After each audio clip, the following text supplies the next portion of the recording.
Karon, gusto na kong tun-an ang ikasiyam nga libro sa seryeng History of Redemption. Ang uluhan niini mao ang hiwaga sa kahibulongang himaya, ang tabernakulo o ang arka sa kasabutan. At ang pag-aaral na ito ay gagawa ng isang pangkalahatang ideya ng kahalagahan ng tabernakulo, kung paano ito natupad kay Hesukristo at sa pamamagitan ni Hesukristo, at kung paano ito inilalapat sa atin sa ating katubusan. Kaya ang pamagat ng pag-aaral na ito ay ang tabernakulo, ang daan ng pagtubos. Ang daan ng pagtubos. Kaya ang pangunahing sipi ay ang Eksodo 25, mga talata 8 hanggang 9. Basahon ako ito para sa iyo. Ipagtayo mo sila ng isang santuaryo para sa akin, upang ako'y manahan sa gitna nila, ayon sa lahat ng akong ipapakita sa iyo bilang huwaran ng tabernakulo. At ang disenyo ng lahat ng muebles nito, ganoon mo ito itatayo. Inutosan ng Diyos si Moises sa kanyang ika-6 na pag-akyat na magtayo ng tabernakulo. Hanggang sa puntong iyon, kinaingahan pang umakyat ni Moises sa bundok Sinai upang makipag-usap sa Diyos. Ngunit pagkatapos ng tabernakulong ito, bababa ang Diyos kasama ng kanyang mga tao, makikipagkita sa kanila at makikipag-usap sa kanila.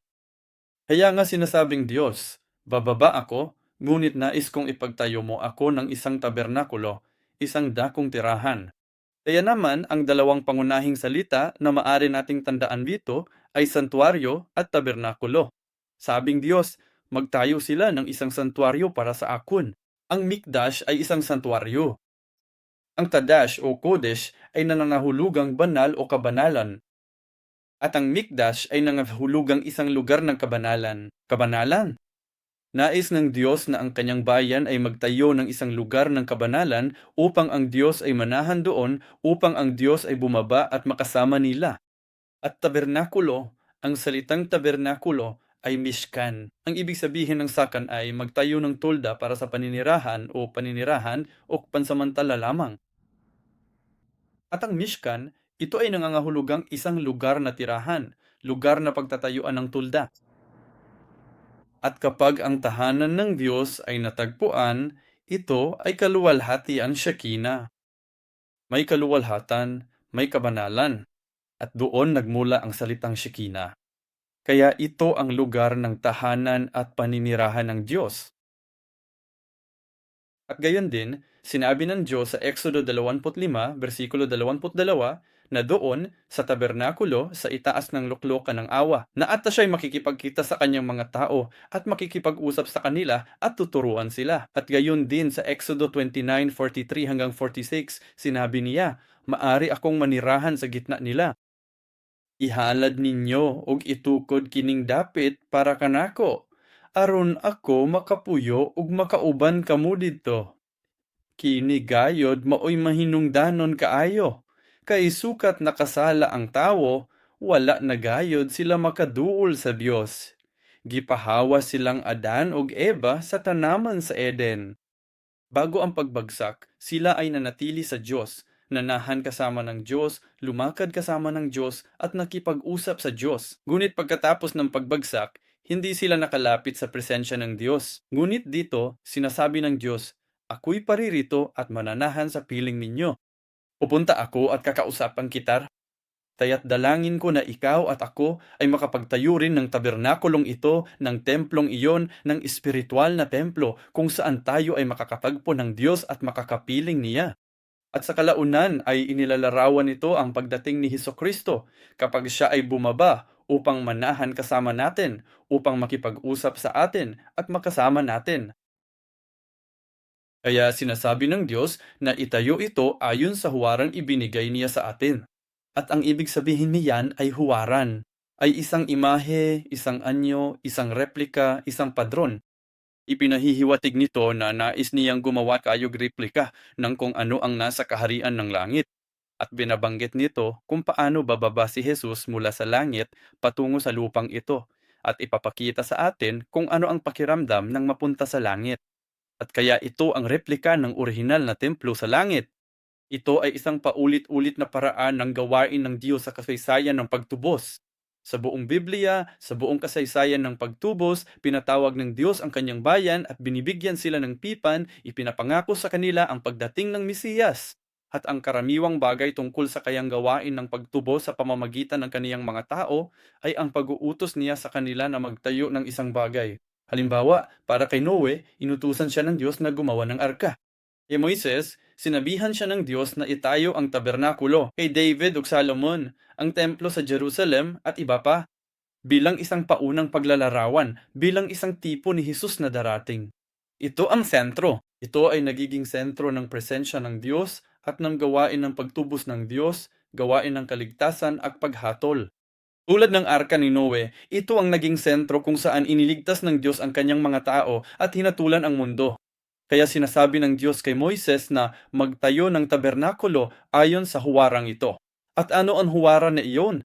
Sino ang tunay na imahe? Si Jesus iyon. Miingon si Jesus, "Gub-an ninyo kining templo ha, ug patindogon ko kini pag-usab sulod sa tulo ka adlaw." Kini anaa sa Juan kapitulo 2, bersikulo 10. At kalaunan ay napagtanto ng mga alagad na ang tinutukoy ni Jesus ay ang sarili niyang katawan. Kaya si Jesus ang tunay na templo. At lahat ng mga tabernakulong ito, ang templo, sila ang huwaran. Isang kopya ang mga yun kapag hulagway sa kahimtang ni Jesus. Karon, atong pamalandungan ang tabernakulo, ang dalan balik sa Dios. At ang tabernakulo, gayang nabanggit ko kanina, ay isang huwaran para sa pagpapanumbalik ng Hardin ng Eden. At sa makatuwid, ito ay isang daan pabalik sa Hardin ng Eden. Ngayon, ito ang ayos ng tabernakulo. At nakikita naton na ito ang pintuan. At ito ang dambana para sa handog na susunugin. At ang palanggana, ang banal na lugar, at ang kabanal-banalan. Ngunit ang kabanal-banalang ito ay kung saan matatagpuan ang presensya ng Diyos, ang presensya ng Diyos. Katulad ng Hardin ng Eden, kung saan naroon si Adan. Ngunit nang magkasala ang tao, siya ay pinalayas. Ang presensya ng Diyos. At inilagay ang Diyos, ayon sa Genesis Kabanata 3, ang mga kerubin at ang nagliliyab na espada upang protektahan ang puno ng buhay. At sa tabing na ito, na naghati sa kabanal-banalan at sa banal na dakong kabanal-banalan, ay bordado ang mga larawan ng mga kerubin. At pagkatapos noon, sina Adan at Eva ay pinalayas.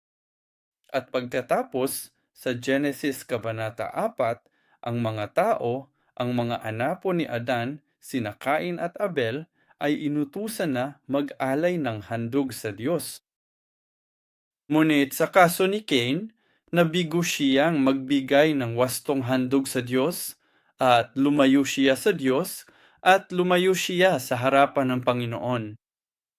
Kaya ito, sa madaling salita, ang landas ng pagkahulog na tiniis ng mga tao upang makalayo sa presensya ng Diyos. Ngayon, ang kailangang mangyari ay isinilang tayo rito, sa labas ng presensya ng Diyos, sa labas ng bakod, na nagpapabanal sa banal na lugar na ito. At ang kailangan natong gawin ay bumalik sa loob. Kailangan na natong bumalik sa loob, hanggang sa banal na lugar at hanggang sa presensya ng Diyos. Kaya, sa pamamagitan ng tabernakulo, ipinapakita sa ato ng Diyos ang daan pabalik. Paano tayo babahit? Kailangan natong dumaan sa pinto. Kailangan nating dumaan sa altar para sa handog na susunugin. Kailangan nating dumaan sa palangganang tubig. Kailangan nating pumasok sa banal na lugar at doon sa tabing patungo sa presensya ng Diyos, kung saan tayo makakakain mula sa puno ng buhay. Huli. Kaya pag-isipan natin iyan isa-isa. Paano tayo makakarating doon? Kaya si Jesus ang ating daan. Ang tabernakulo, bagamat ibinigay ito sa lumang tipan, ay naglalarawan at nagtuturo kay Jesus upang makilala natin siya at matagpuan ang ating daan pabalik. Ang tanging daan para makabalik tayo, gaya ng sinasabi sa atin sa Juan Kabanata 14, bersikulo 6, siya ang daan, ang katotohanan, o ang buhay. Kaya para makabalik tayo, kailangan natin hanapon si Jesus. Sa Juan 1, versikulo 14, sinasabi, "At ang salita ay naging laman at tumahan sa gitna natin at nakita namin ang kaniyang kaluwalhatian, kaluwalhatian gaya ng sabugtong ng Ama na puspos ng biyaya at katotohanan." Sinasabi nito, ang salita ay naging tao at nanirahan sa gitna natin. Ang salita ay nanahan sa gitna natin, at ang salitang ito ay nanatili. Sa Griego, ito ay skenaw na nagmula sa salitang shakan. Ang shakan o skena sa versyong Griego ay isang hiram na salita na nagmula sa salitang shakan na nangangahulugang magtayo ng tolda.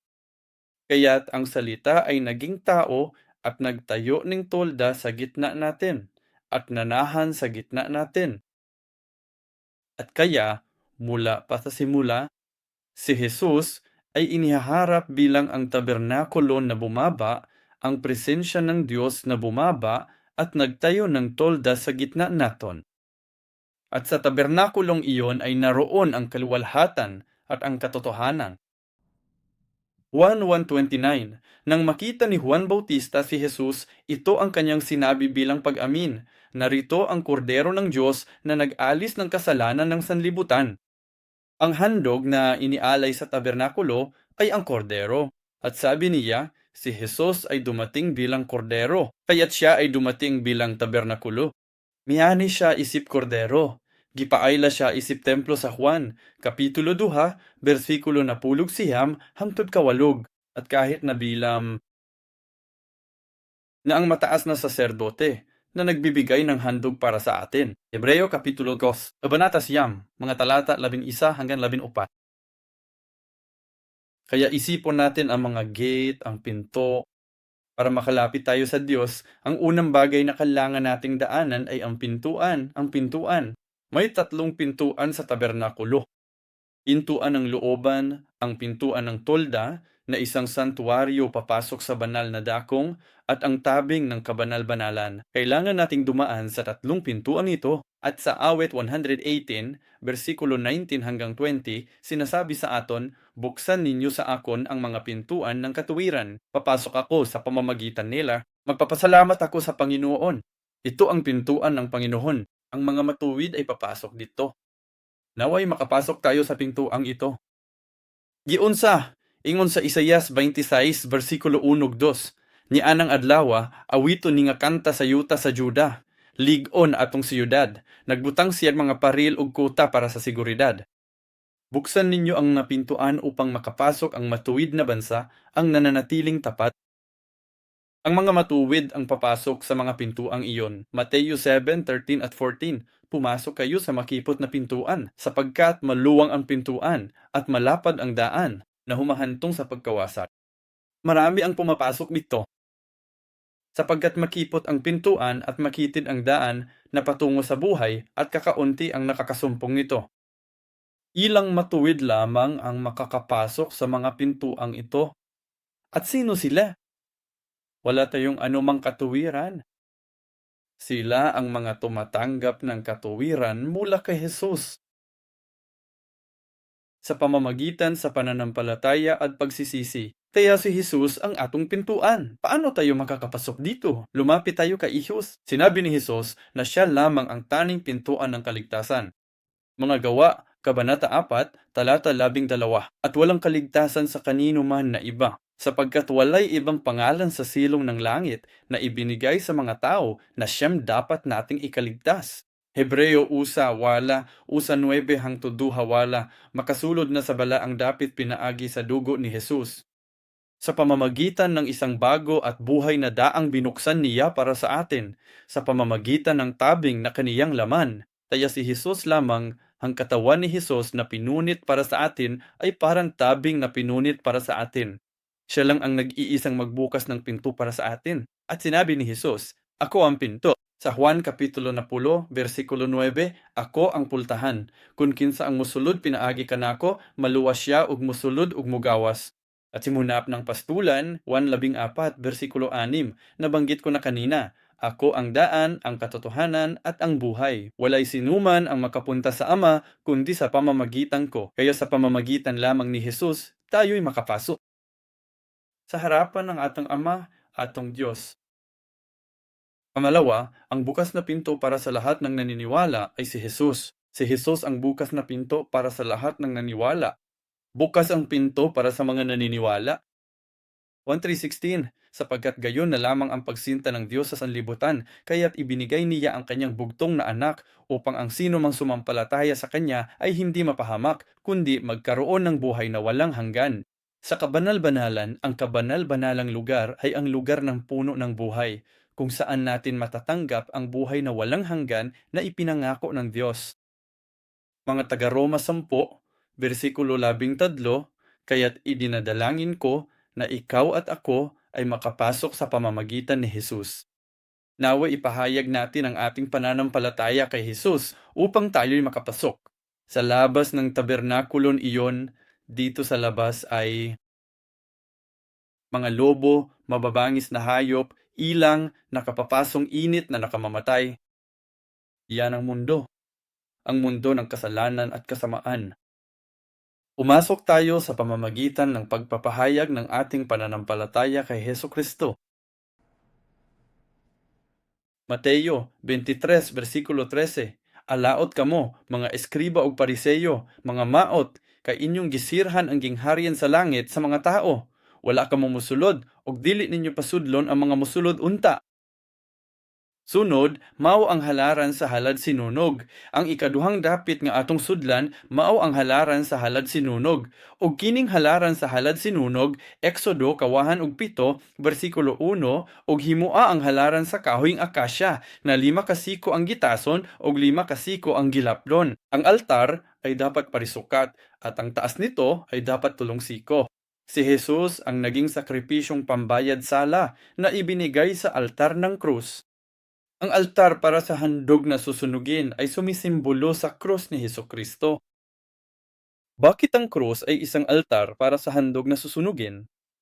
Ang pagpapako sa krus ay dinisinyo ng mga Romano upang pumatay ng isang tao, upang pumatay ng isang dakilang kriminal sa pinakamasama at pinakamalupit na paraan na magagawa ng isang tao.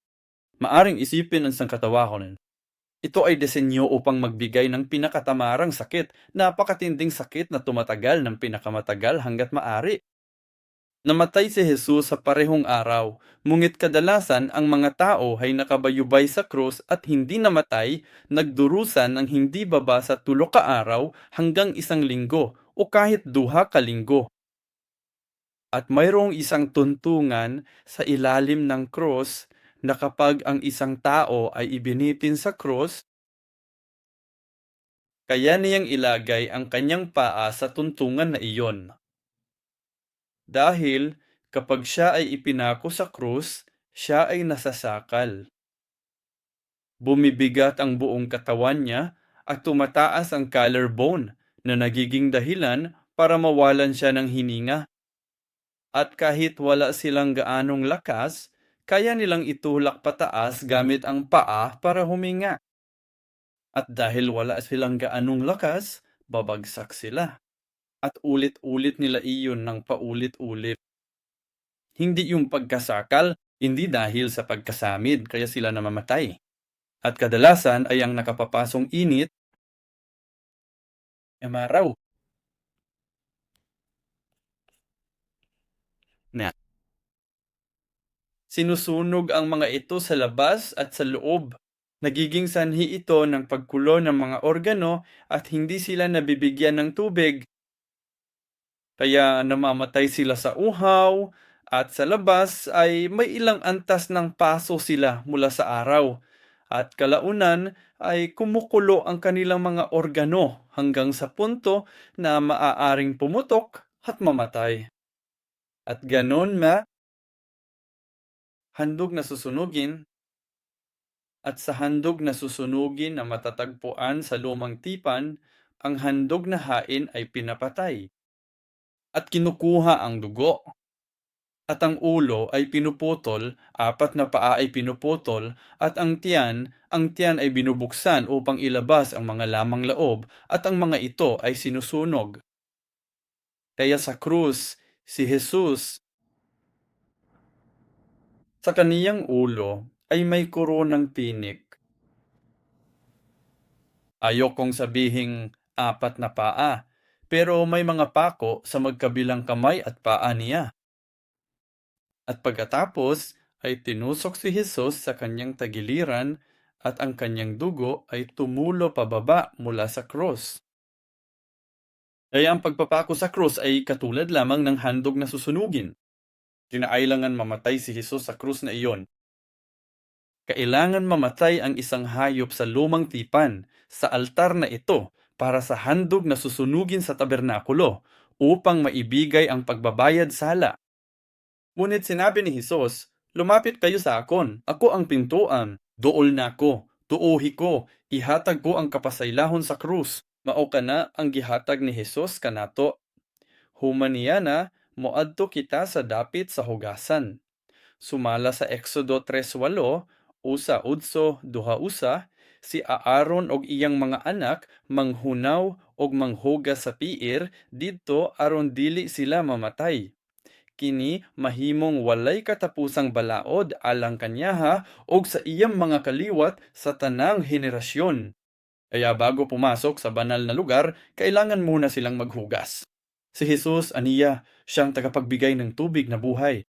Juan 3, versikulo 5, sinabi ni Jesus kay Nicodemo na upang tayo ay makapunta sa langit, kailangan nating ipanganak na muli. Ipinanganak muli sa tubig at espiritu, at ang tubig na iyon ang siyang naguhugas ng ating mga kasalanan.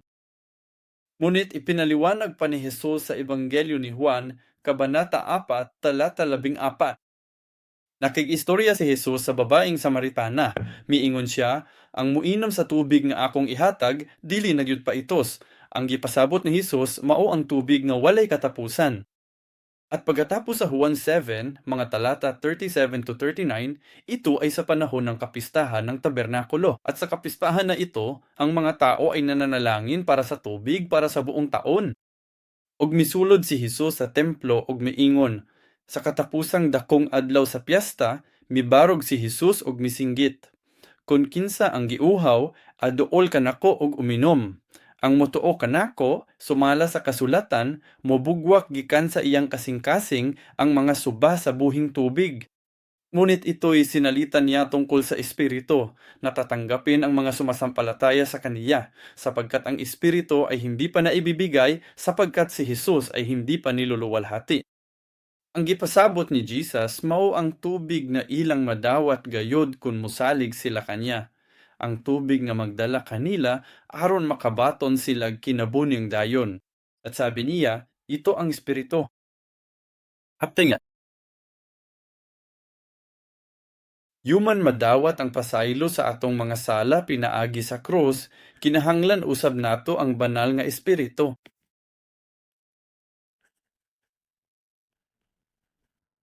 Kailangan natong tanggapin ang banal na espiritu upang makapasok sa banal na dakong banal. Kailangan natong matanggap ang banal na espiritu upang tayo ay maipanganak muli. Kailangan nating tanggapin ang banal na espiritu upang maunawaan natin ang salita. Gayang sinabi ni Jesus, isinusugo ko sa inyo ang espiritong katatohanan, ang espiritong tumutulong. Bagamat alis na si Jesus, maunawaan naman na nga tumatanggap sa espiritu ng katotohanan ang salitang ibinigay sa atin ni Jesus. Sa pahayag 22, mga versikulo 1 at 2, nakikita rin naton ang dumarating na ilog ng buhay. Bumababa mula sa trono ng Diyos at nagbibigay ng bunga sa punong kahoy ng buhay, mga punong kahoy ng buhay na nakatanim sa magkabilang panig ng ilog.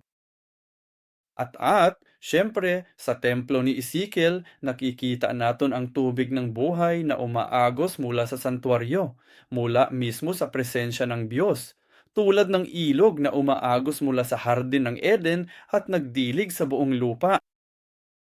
Gaya niyan, ang ilog ng buhay ay nagmumula sa templo ni Ezekiel, nagmumula sa trono ng Diyos sa bagong Jerusalem na ito at nagbibigay ng buhay. At naway matanggap naton ang tubig na iyon. Ang tubig na iyan ay ang salita, ang espiritu ng atong Panginoong Hesukristo. Ngayon, kapag pumapasok tayo sa banal na dako, sa banal na dako ay naroon ang hapag ng tinapay, ng presensya, ang tinapay na handog dito, at ang patungan ng ginintuang lampara rito sa kaliwang bahagi. Ang hapag ng tinapay na handog o ang tinapay ng presensya, ganito ang hitsura rito. Ug giingon dinhi, paghimo og lamesa nga kahoyng akasya, duha ka siko ang gitason, kasiko ang gilapdon, ug katunga kasiko ang gihabugon. Exodo 2:5, 2:3 ug sa 2:5-3 wala. Dapat mong ihain ang tinapay na handog sa ibabaw na mesa sa harap ko sa lahat ng oras. Si Jesus ang tinapay na galing sa langit. Ang banal na lugar ay kung saan natin tinatanggap na yon ang tinapay at tinatanggap ang pagpapala ng liwanag. Matud ni Jesus sa Juan 1:51, Ako ang buhing pan nga mikunsad gikan sa langit. Bisan kinsa ang mukaon nining pana mabuhi sa dayon. Kini ang pan sa kinabuhi. Hinumdumi, gihalad ni Jesus ang iyang lawas ug miingon, kini ang pan nga gihatag ug kini ang akong lawas. Miingon usad siya, kun dili ninyo kanon ang akong lawas ug imnon ang akong dugo, wala mo'y kinabuhing dayon sa inyong kaugalingon. At sinabi niya, at ang tinapay din naman na aking ibigay para sa buhay ng sanlibutan ay ang aking laman. Tulad ng mana na ibinigay ng Diyos sa kanyang bayan sa ilang, si Jesus ang tinapay na bumaba mula sa langit upang pakainin tayo, upang bigyan tayo ng buhay. Ug ang kandelero, Exodo 25, versikulo 31, paghimo og kandelero nga purong bulawan. Ang patungan og tangkay niini kinahanglan pinukpok. Ang mga tasa nito, ang mga umbok nito, at ang mga bulaklak nito ay dapat nakaisa nito. Exodo 25, versikulo 37, At gagawa ka ng mga ilawan na yaon na 7 sa bilang, at kanilang ilalagay ang mga ilawan na yaon upang magbigay liwanag sa harapan nito. Si Jesus ang liwanag.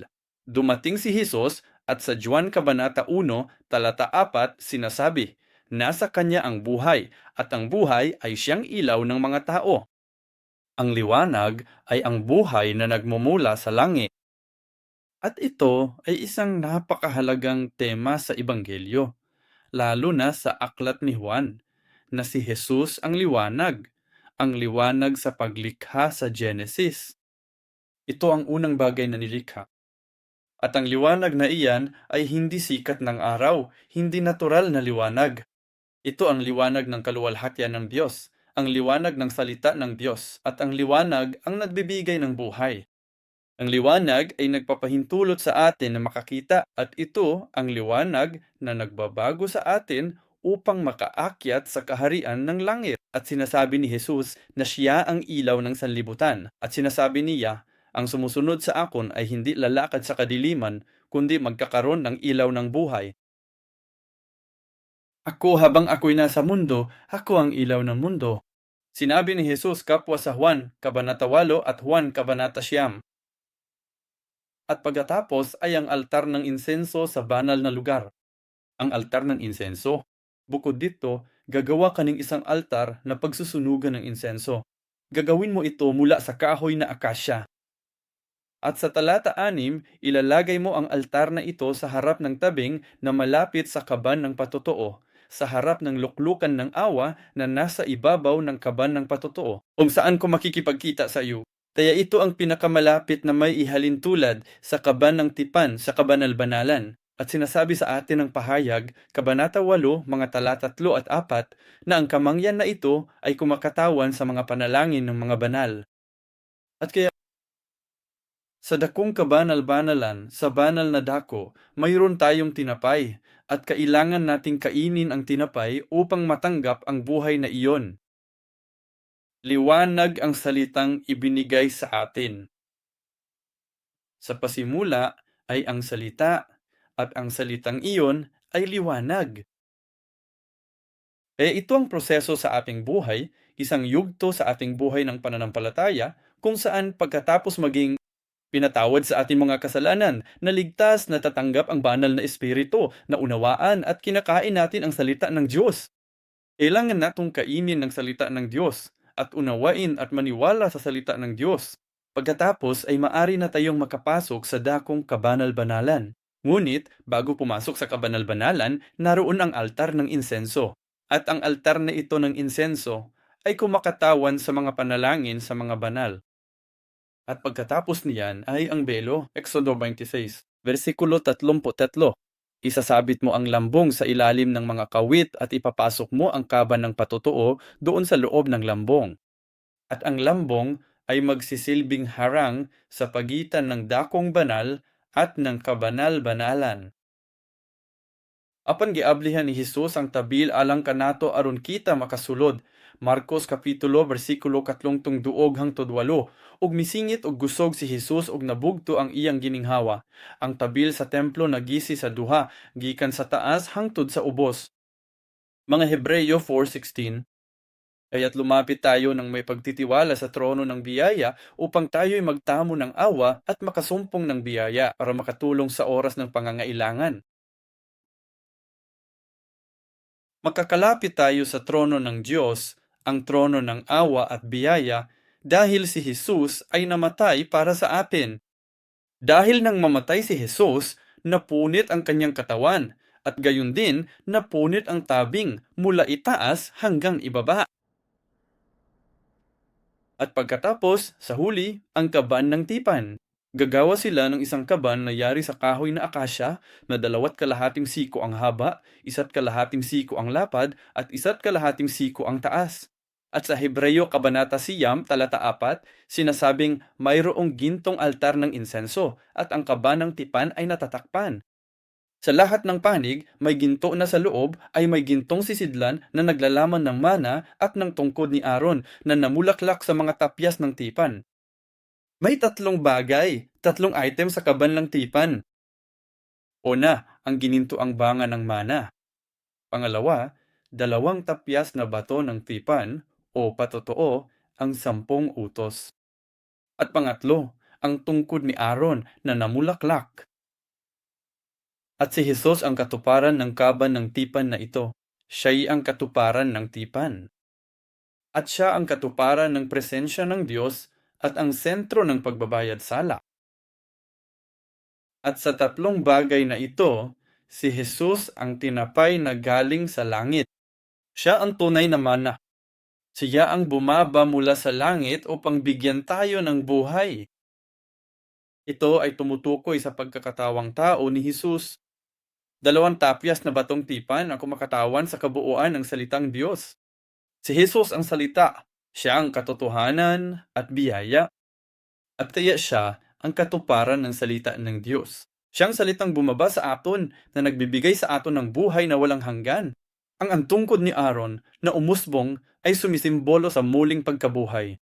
Isa itong patay na tungkod, patay na kahoy, bagya kini, pero namulak, naghatag og kinabuhi. Nagsimbolo kini sa pagkabanhaw ni Jesus. Kaya itong kaban ng tipan kung saan bababa ang presensya ng Diyos, ito ay si Jesus, na sa pamamagitan niya ay makakatagpo natin ang Ama sa langit. At kaya nga si Jesus ang katuparan ng tipan. Siya ang presensya ng Diyos. Siya ang sentro ng pagbabayad sala. Siya ang kaban ng tipan. At sinabi ni Jesus, ako ang daan, ang katotohanan at ang buhay. Walang sinuman ang makakapunta sa Ama kundi sa pamamagitan ko. Ang tabernakulong ito ay tungkol sa kung paano tayo lumalapit sa Ama. Pagpapanumbalik at pagtubos ng atong relasyon sa Diyos, atong Ama, sa Hardin ng Eden. At si Jesus ang dumarating bilang tabernakulo, ang daan kung saan tayo makakalapit at makakatagpo ng Ama. Miingon siya, ako ang dalan, ang kamatuuran, ug ang kinabuhi. Siyang daan. Siya ang daan na siyang pinto. Binubuksan niya ang daan sa pamamagitan ng kayang sakripisyo at pagbabayad sala. Siya ang daan dahil pinahintulutan niya tayong makapasok sa pintuang ito patungo sa banal na dakong. Ibinibigay niya sa atin ang banal na espiritu upang tayo ay makaunawa at kainin ng tinapay at tumanggap ng liwanag. At sa banal na lugar na ito, naroon ang katotohanan. Naunawaan natin ang katotohanan ng salitang Diyos sa pamamagitan ng pagkain ng tinapay ng buhay at pagtanggap sa liwanag na iyon. Ang liwanag ang magbibigay daan sa aton upang makakita. At pagkatapos, sa loob ng kabanal-banalan, mayroong buhay na ibinibigay niya sa atin kapag nakatagpo natin ang Ama.